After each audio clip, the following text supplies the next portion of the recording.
Marseille, ville millénaire. Son histoire s'inscrit dans son patrimoine, ses monuments.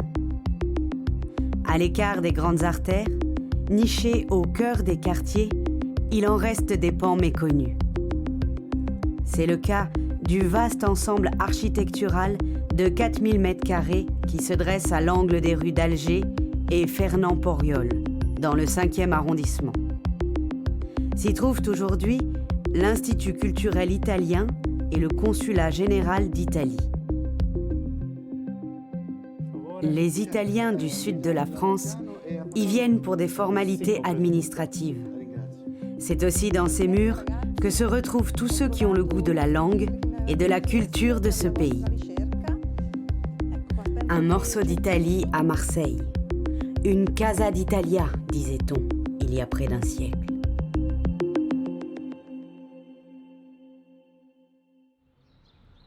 La Casa d'Italia voit le jour en 1928. D'abord, dans les locaux de la Société italienne de bienfaisance. Ces locaux sont détruits en 1935 pour céder leur place à un complexe spécialement dédié à l'accueil de la Casa d'Italia. Il s'agit d'une construction unique en France. L'historien Stéphane Mourlane travaille à reconstituer son histoire et à l'inscrire dans le contexte de l'époque. On trouve des Case d'Italia partout dans le monde où sont installés des émigrés italiens. Dans les années 20, quand apparaissent ces maisons d'Italie, ils sont plus de 9 millions, soit un quart de la population italienne. Où qu'elles se trouvent, ces Case d'Italia sont au service de la politique fasciste en matière d'immigration. Politique d'encadrement, mais aussi politique de défense de l'italianité. Ce sont comme des bouts d'Italie où les émigrés doivent se sentir appartenir à la nation italienne. Ils doivent aussi se considérer comme des agents de l'expansion impériale. Il est d'ailleurs intéressant de noter que l'on parle de colonies à propos de ces émigrés, qui sont d'ailleurs aussi qualifiés d'Italiens à l'étranger par le régime. Le terme d'émigrés, d'émigrants est proscrit. En France, qui est le principal pays d'émigration au cours de l'entre-deux-guerres, la cinquantaine de Casa d'Italia, que l'on retrouve sur l'ensemble du territoire, a aussi pour vocation de contrecarrer la politique assimilationniste de la République. Une politique favorisée par la loi de 1927 qui autorise un accès plus facile à la nationalité française. C'est une véritable hantise pour Mussolini. Pour Mussolini, tu es italien et tu dois rester italien, comme l'indique cette brochure de propagande distribuée dans les consulats italiens. C'est au consul que revenait de diriger la Casa d'Italia. Dévoué au régime mussolinien, son autorité s'étendait sur les organisations du Parti national fasciste et les associations subventionnées, toutes rassemblées en ce même lieu. À la propagande strictement politique, se mêlaient des activités culturelles, sportives, religieuses ou encore d'assistance. La démarche était habile. Elle permettait d'attirer un public plus large que les seules chemises noires. Et si les exilés antifascistes déployaient une intense activité militante, la majorité des immigrés se tenait pourtant à l'écart des combats idéologiques. Aujourd'hui, les empreintes du fascisme ont disparu. Elles sautent pourtant aux yeux d'un spécialiste, comme Alessandro Gallicchio, historien de l'art. La première fois que j'ai vu ces lieux, j'étais immédiatement saisi par les formes et les volumes de ce complexe, car il s'agit d'un exemple assez significatif d'architecture moderne italienne sur le sol français. Antonio Lamaro et son équipe d'ingénieurs ont conçu ce complexe à partir de 2 blocs. Un premier, celui-ci, qui accueillait le consulat général d'Italie, une chapelle et l'école. Sur le côté, il y avait la chambre de commerce italienne. Et un deuxième bloc, ici, où je me trouve, où il y avait à l'étage le siège du parti fasciste. En bas, un cinéma et théâtre, et le Dopolavoro, une sorte de centre de loisirs. Le style employé par l'architecte Antonio Lamaro correspond au monumentalisme de cette époque. La façade de la Casa d'Italia, par exemple, qui se trouve derrière ce bâtiment a été bâti à partir d'éléments interprétés comme étant typiquement italiens, et je fais notamment référence aux briques et aux travertins romains. Sur cette façade, il y a aussi des colonnes verticales en marbre qui dessinent et qui évoquent un peu un arc de triomphe et qui glorifient cette entrée monumentale. L'absence d'une torre littoria, une tour qui est habituellement adossée à cette typologie de bâtiment en Italie, est due au fait que sa présence dans le tissu urbain français aurait posé beaucoup de problèmes. Pour la Casa d'Italia, donc, on opte pour des arengari, des petits balcons qui donnent sur la cour pour pouvoir proclamer des discours de propagande.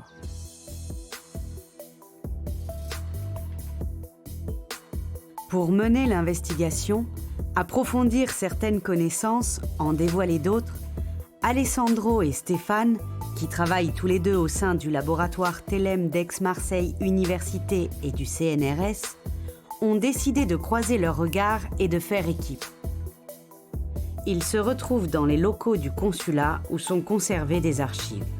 L'histoire de ce lieu présente de multiples facettes. C'est une histoire qui est bien sûr liée au phénomène migratoire, mais c'est aussi une histoire politique et bien plus encore culturelle. En effet, cette histoire nous a conduits ici, ensemble, avec des approches différentes et en même temps complémentaires, pour essayer de comprendre comment l'idéologie impériale fasciste se manifeste dans cette Casa d'Italia. La question est posée. Elle définit le programme de travail, donne un sens aux observations des formes matérielles et artistiques.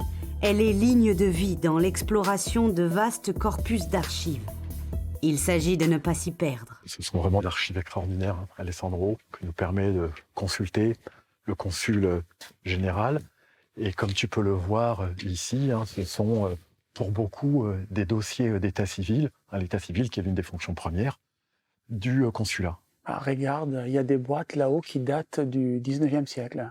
Oui, parce qu'en fait, ces dossiers sont tout à fait significatifs de l'importance de la présence italienne à Marseille. Cette présence se multiplie à partir du milieu du 19e siècle. Au recensement de 1851, il y a 18 000 Italiens, alors qu'ils seront plus de 115 000 en 1911.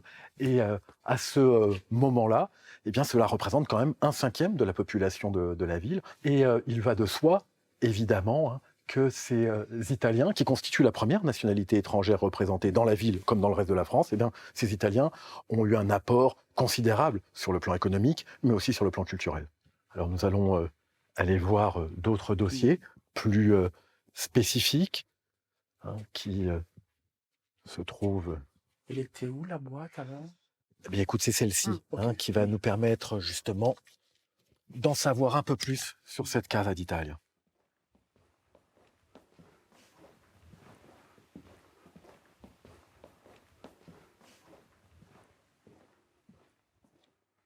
Alors, on se met ici. Alors, on va sortir la chemise, a priori, tiens, Alessandro, avec des documents donc, tout à fait intéressants. Bah, regarde, par exemple, ici. Grâce à ce plan, on peut vraiment comprendre tous les volumes du complexe architectural qui a été bâti en 1935. Oui, et puis là, tu vois, il y a des photographies qui nous permettent d'entrer dans ce lieu. Nous avons ici une photographie du couloir du Fascio. Ouais, ça se trouvait ici. Oui, avec le buste de Mussolini qui trône au milieu du couloir. Nous avons toujours d'ailleurs à côté la salle du Dopo Lavoro, qui était donc une salle de loisirs pour ces Italiens qui fréquentaient la Casa d'Italia. Et tu vois, on trouvait même dans cette Casa d'Italia un dispensaire qui était... ambulatorio. Exactement. Et on a aussi cette image remarquable de la chapelle de la Casa d'Italia. On y voit l'autel avec son double niveau religieux et politique. Et surtout, on voit le mur de droite avec des peintures murales qui relève d'une dimension vraiment idéologique du fascisme et surtout de la propagande impériale de l'époque. Mussolini voulait exporter à l'étranger ce qu'il disait être le génie glorieux du pays. Il proclamait aussi « Rome est notre mythe. Nous rêvons d'une Italie romaine, c'est-à-dire sage et forte, disciplinée et impériale. » Il s'agissait donc pour le Duce de bâtir un nouvel empire, de fonder une nouvelle civilisation.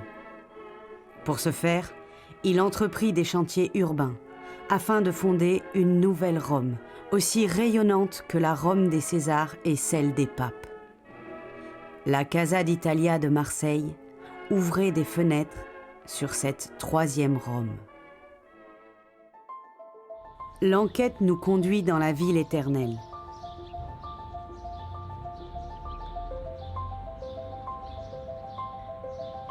Il s'agit d'y dépouiller des archives, mais aussi d'examiner le patrimoine urbain légué par le régime mussolinien.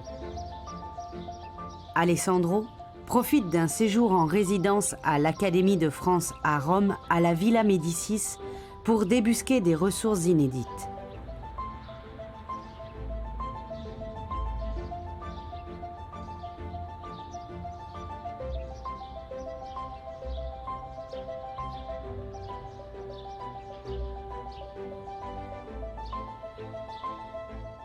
C'est un travail d'enquête qui m'a amené à découvrir des archives privées de Angelo della Torre, peintre décorateur de la Casa d'Italia à Marseille, ici à Rome, dans le quartier Place d'Espagne, à quelques mètres de la Villa Médicis. Ces archives photographiques inédites nous permettent de reconstituer un peu la décoration pariétale de la chapelle de la Casa d'Italia de Marseille, et notamment aussi le travail de Angelo della Torre qui a œuvré à l'intérieur de ces murs. Cette première image nous montre un peu la représentation architecturale de la troisième Rome, la Rome fasciste. Sur la gauche, on voit l'obélisque Mussolini, érigé en 1932 au Foro Italico, qui était appelé à l'époque Foro Mussolini. Et sur la droite, on voit la façade du rectorat de la cité universitaire La Sapienza, réalisée par Marcello Piacentini, l'architecte du fascisme, en 1935. Une autre photographie nous montre aussi le mur de gauche qui était tout à fait inédit jusqu'à présent. Pourquoi? Parce qu'en fait, tout le cycle décoratif est révélé par cette image qui exalte un peu le sport et l'architecture de l'époque du fascisme. Ce qui est très important ici, c'est de voir à quel point ces formes étaient vraiment liées à une idéologie, l'idéologie du fascisme, qui essayait quand même de glorifier cette figure, la figure de l'homme nouveau, qui était l'homme du futur, qui regardait au passé, vers l'avenir, avec une identité et une force tout à fait fasciste. Ce qui est très intéressant aussi, c'est de voir à quel point, pendant cette période, le lien entre le commanditaire et l'artiste était vraiment très fort.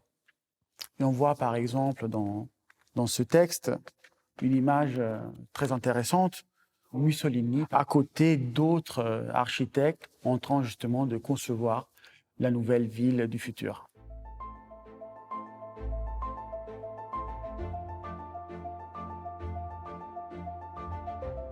Stéphane rejoint Alessandro à Rome. Ils entendent mettre en évidence un jeu de miroir entre la Casa d'Italia de Marseille et certains sites emblématiques de cette troisième Rome, capitale d'empire fasciste. Salut Stéphane, comment vas-tu? Bien, et toi? Très bien.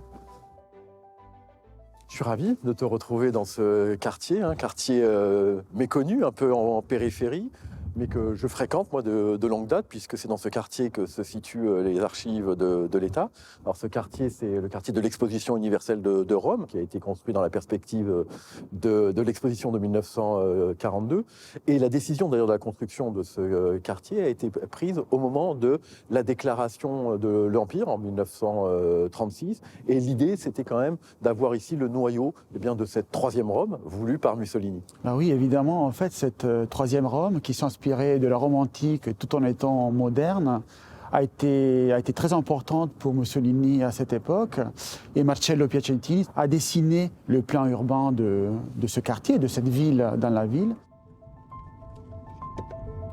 En quittant le quartier de Leur, les deux chercheurs se dirigent vers le nord-ouest de la ville. Sur la rive droite du Tibre, au pied de Monte Mario, les voici au Foro Italico, bien connu des tifosi des deux clubs de football romains qui évoluent au Stadio Olimpico. Ni ses supporters, ni les jeunes sportifs qui parcourent les lieux ne semblent prêter attention aux traces du passé, pourtant si visibles. Regarde, l'obélisque a été peint sur le mur de la chapelle de la Casa d'Italia de Marseille. L'inscription Mussolini Dux est de l'autre côté. Le marbre qui a été utilisé pour la réalisation de cet obélisque a été offert par la ville de Carrara à Mussolini, al Duce.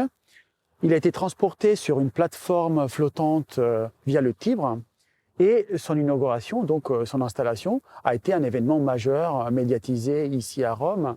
L'architecte qui l'a dessiné en 1932 est Constantino Costantini.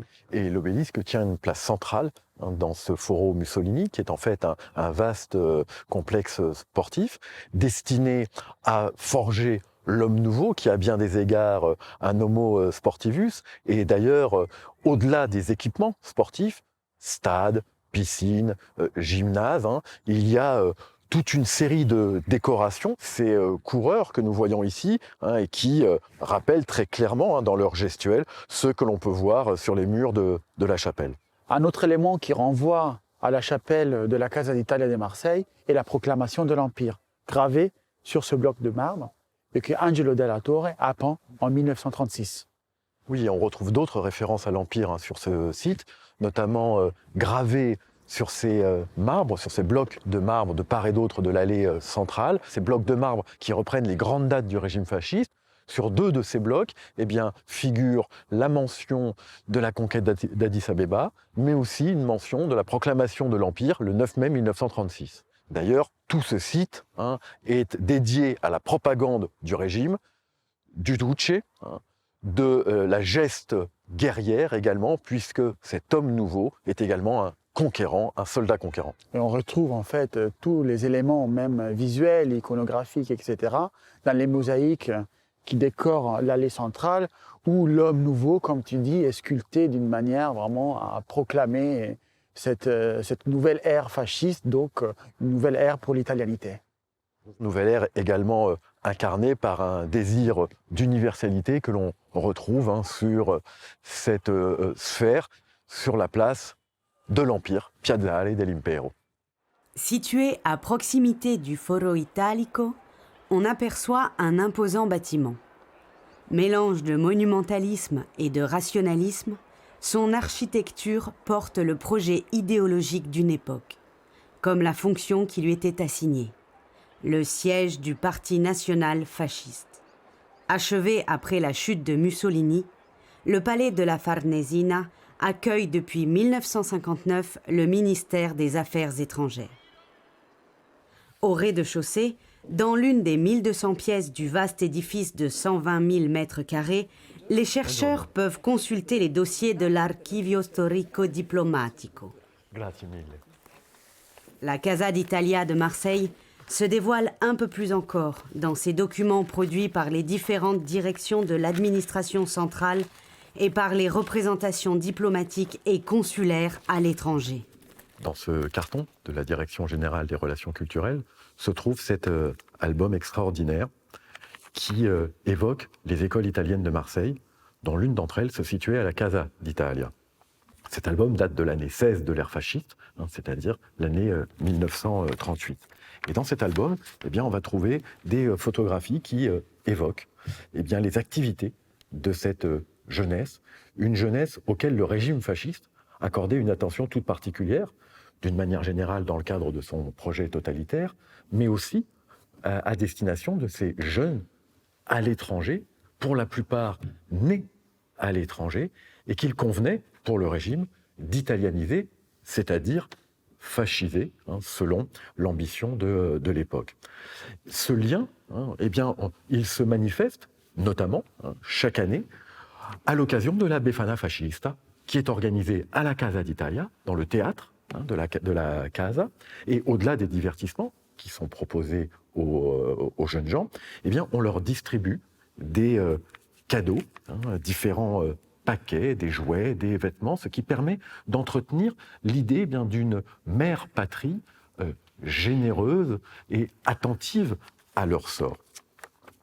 Dans cet album, eh bien, on trouve également des photos tout à fait intéressantes de l'école qui se situe au sein de la Casa d'Italia. Cette école qui, en 1939, comporte tout de même 400 élèves, une école où l'on enseigne à la fois en français et en italien, une école dont les programmes sont totalement tournés à la gloire de l'Italie et à la gloire du régime fasciste également. Toute cette dimension impériale, et sur certaines de ces photographies, eh bien, on va pouvoir voir au fond de la classe ces cartes représentant la péninsule italienne, mais aussi la Libye, la Somalie, l'Érythrée et l'Éthiopie, plantées du drapeau tricolore. L'autre moment auquel les jeunes élèves de l'école italienne de Marseille sont sensibilisés à cette propagande impériale, c'est la cérémonie qui se déroule au mois de mai chaque année, destinée à célébrer la proclamation de l'Empire. Et à cette occasion, les jeunes gens, comme nous le voyons ici, eh bien, proposent un certain nombre de démonstrations gymniques et même quasi militaires dans leurs uniformes des jeunesses fascistes. Et à cette occasion, eh bien, évidemment, il s'agit de glorifier Mussolini, le Duce, considéré comme le fondateur de cet empire. La référence à la romanité était constante. Dans le centre historique de Rome, la Via dei Fori Imperiali en est un symbole. L'artère a d'abord été la Via del Impero, c'est-à-dire l'avenue de l'Empire. C'est grâce aux études des archives qu'on a pu identifier la perspective qui a été utilisée pour réaliser cette image. On y voit Mussolini à cheval, défiler dans le Viale dell'Impero, sous les auspices de Jules César et des aviateurs. On assiste un peu ici à ce que Emilio Gentile définit comme la pétrification de Mussolini. Les Duce, en effet, ressemblent de plus en plus à une sculpture. D'ailleurs, cette sculpture, dont l'original est conservé au musée du Capitole, a été réalisée pour l'inauguration du Viale dell'Impero en 1932. Oui, cette avenue de l'Empire est donc dédiée tout à la gloire du régime fasciste et de son ambition impériale. On trouve d'ailleurs, au début de l'avenue, une série de cartes qui montrent l'évolution de l'Empire romain et de l'Empire fasciste, l'inscrivant ainsi dans la continuité. Et cette avenue, eh bien, elle marque symboliquement cette continuité, puisqu'elle traverse les forums, mais elle met aussi en relation le Colisée au Vittoriano, ici, un symbole de l'unité italienne, l'hôtel de la patrie, mais également le palais de Venise, où se situait le bureau de Mussolini, et où Mussolini proclamait ces discours devant la foule, une foule réunie pour assister à ces cérémonies, toute cette liturgie fasciste qui se déroulait sur la Viale dell'Impero.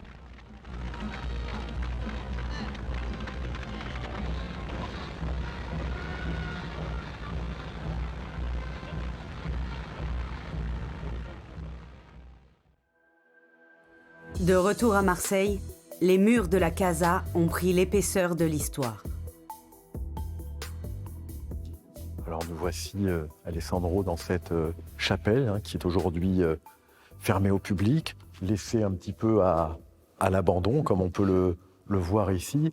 Et cette chapelle, eh bien, elle traduit un lien très étroit qu'il y avait entre l'Église catholique et le régime fasciste, y compris d'ailleurs sur la question de l'émigration, puisque en fait, Église et fascistes eh bien, se rejoignaient sur le thème de la défense de l'italianité. Cette chapelle est un exemple assez rare de mélange entre ordre politique et religieux.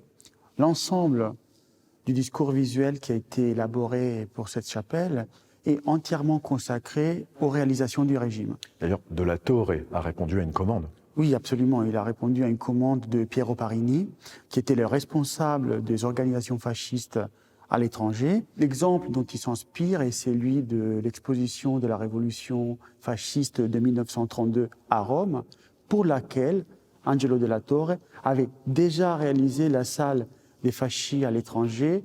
Et ici, sur ce mur, il réalise une sorte d'exaltation d'un peuple conquérant, de sportifs et des travailleurs. Et toutes ces peintures ont été effacées après la chute du régime et à la fin de la Seconde Guerre mondiale. Absolument. Tandis que ici, dans l'autre mur, il y avait un peu une sorte d'hommage à la Rome fasciste et impériale. Oui, avec notamment cette déclaration de l'Empire que nous avons déjà évoquée à Rome. C'est assez étonnant d'ailleurs de voir une déclaration de l'Empire dans une chapelle. Oui, mais cette déclaration traduit le soutien apporté par l'ensemble des Italiens, y compris l'Église, à l'entreprise de conquête coloniale menée par le régime fasciste. Et les missionnaires catholiques italiens à Marseille vont encourager la propagande visant à recueillir des contributions sous la forme d'anneaux de mariage ou de bijoux et même d'argent afin de soutenir l'effort de guerre lors de la guerre d'Éthiopie qui précède cette déclaration de l'Empire. La propagande impériale passait aussi par d'autres images, animait celles-ci. Les actualités cinématographiques et les documentaires exaltaient les conquêtes et l'œuvre civilisatrice dans les colonies. La foule se pressait aux projections, au point que la salle du théâtre du Dopolavoro, qui est encore celle aujourd'hui de l'Institut culturel italien, se révéla rapidement trop étroite malgré ses 500 places. La construction d'une nouvelle salle fut décidée sur une parcelle attenante à la Casa d'Italia. Le premier plan est dessiné par Marcello Piacentini, l'architecte de la Rome fasciste. Le nouveau théâtre des Italiens, inauguré en 1939, est d'une capacité de 1500 places.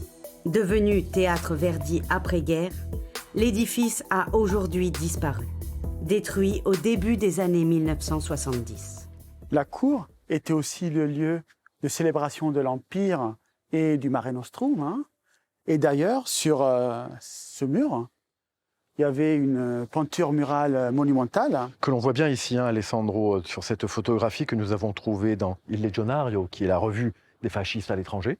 En fait, il y avait une carte de la Méditerranée sur laquelle Rome, une Rome solaire, irradiait l'ensemble du bassin. Et cette carte était encadrée par des épigraphes peintes qui annonçaient l'Empire romain dans son expansion maximale.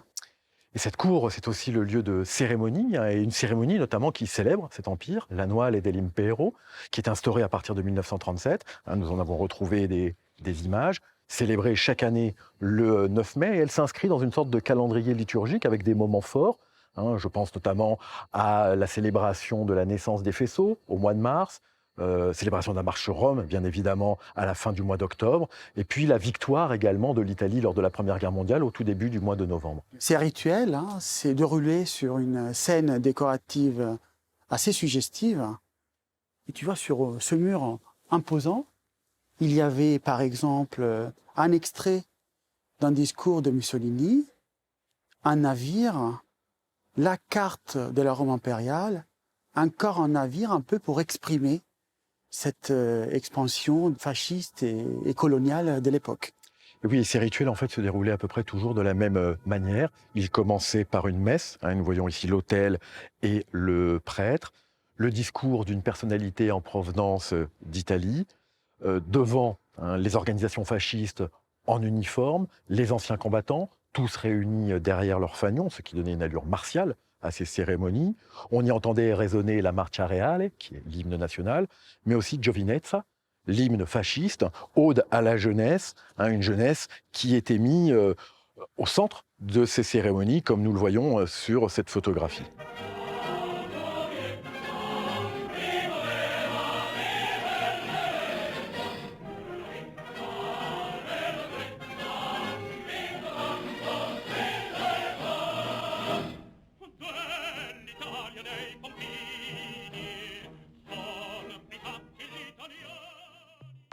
La Casa d'Italia est un lieu de mémoire.